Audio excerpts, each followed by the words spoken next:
Good afternoon, everyone. This is Claire with Local Tasting Tours, and I'm here at the Old Apothecary at 1549 Barrington Street with our two guests, Laura MacLeod, the owner of the Old Apothecary, and Gordon MacDonald, a fine artist, often exhibiting at Argyle Fine Art, just a few doors down. We're just kicking off our 2015 summer season. We have 5 routes around Halifax, walking culinary tours, and we have 2 downtown, 2 in the North End, and 1 on Quinpool Road. So please do join us for the summer season. And I'm very excited to try this tasting we have right here in front of us, which is, I think it's 4 different kinds of eclairs.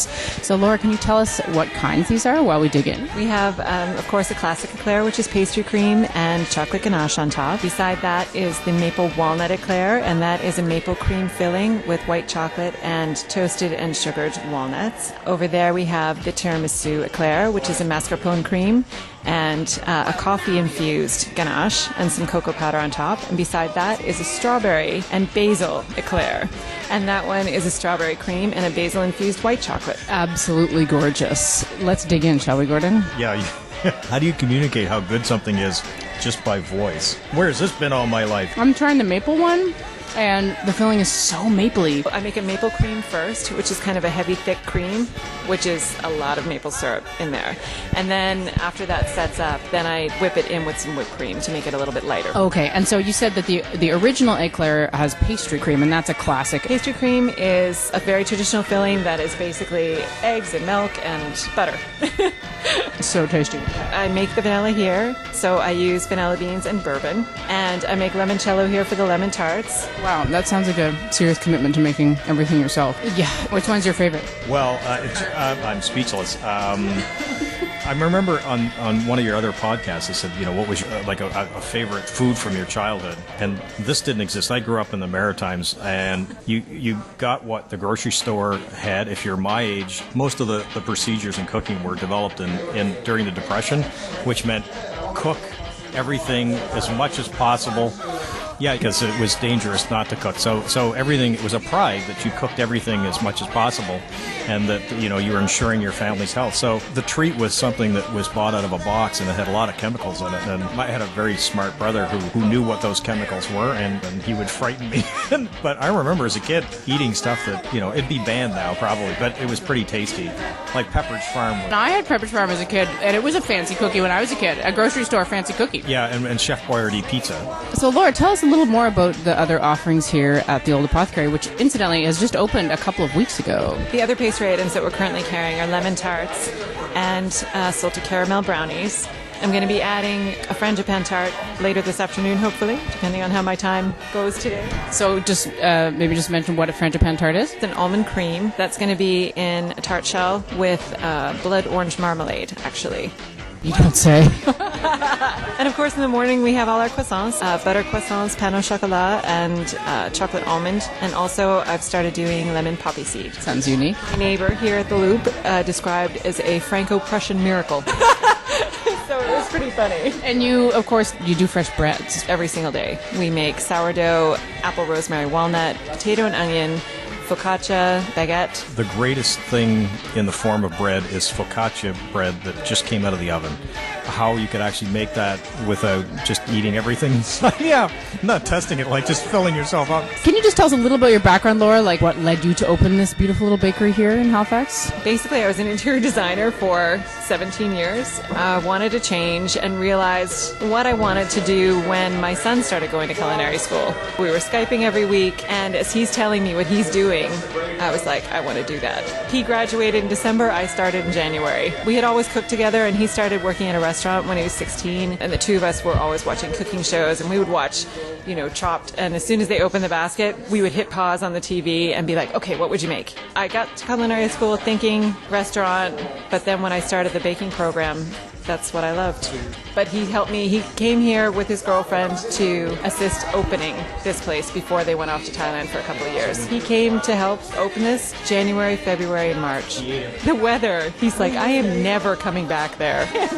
Yeah. Adriana, who owns Argyle Fine Art, during the snowstorm, she's emailing people and selling work outside of Halifax because nobody was moving and nobody could come to the gallery. You have to be able to strategize to make it, and as a small business person. So And boy, she did it, and I admire. I've been with her since 2002, full-time since 2005, so I've been making a living as an artist thanks to her, selling my work. Just I paint for a living, so that's a rare thing these days. Our big thing is, how do you get people downtown? When you taste something like that, the quality of this is amazing, and there's so many great businesses downtown. It's obviously handmade and done in small batches. This is not the kind of stuff you can mass produce. So you can come down here and get incredible baking, and there's a sandwich next door that is... It's a ciboulette, you mean? I just had a roast beef sandwich, and I'm 53. I drove a taxi. I've eaten a lot of different stuff. They made the best roast beef sandwich I've ever eaten. It's just fantastic. There's so many wonderful things down here. The peninsula is so small. Like anywhere on the peninsula, just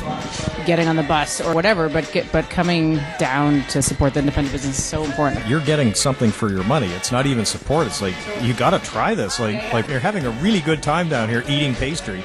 Who doesn't like that? You mentioned, of course, you're making a living as an artist, and we were talking about your short artist statement. Do you want to just... But my artist statement is, I drive around the province until I see something that makes me go, and then I paint that. So there, that's my artist statement. So we're on the second level here of the Old Apothecary in the beautiful cafe space, and you were just saying that a lot of the art on the walls is yours or your daughter's or your son's, right? I have referred to it as the world's biggest refrigerator because I have all of my kids' artwork on it.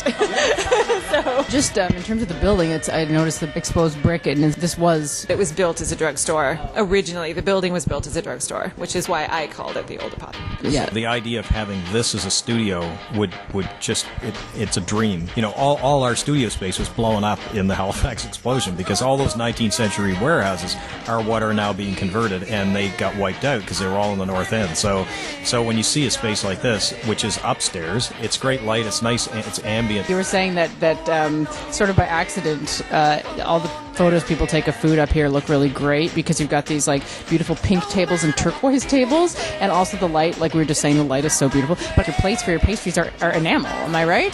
They're tin. It's kind of ironic because the tin is painted to look like ceramic and the ceramic is painted to look like tin. Yeah. So maybe we'll ask or do we always ask every podcast guest 2 questions at the end? Do you, Laura, have a favorite childhood food memory from growing up?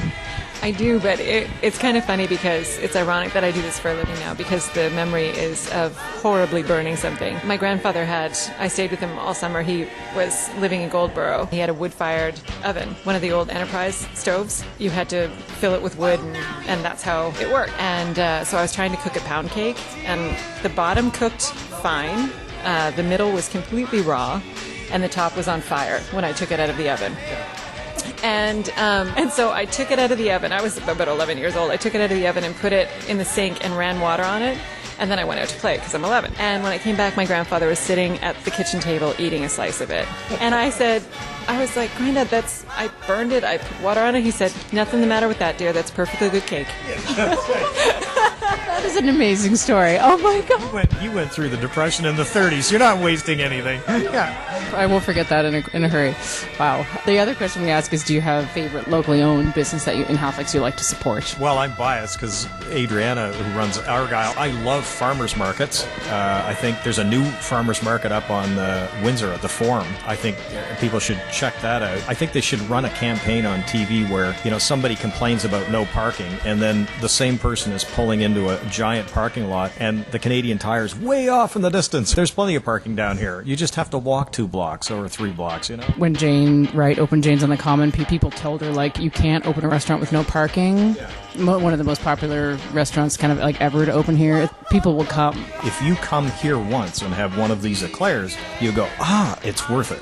One of the most exciting things is to find a business you didn't know was here, and there's new ones opening all the time. Come down and see the new library, and then just walk around before you get in your car. Or take one of our food tours, because we stop at we go all around here and go to little spots, and then tons of locals come and they say, I never went in here before, right? I have to say that I don't get off Barrington Street very often.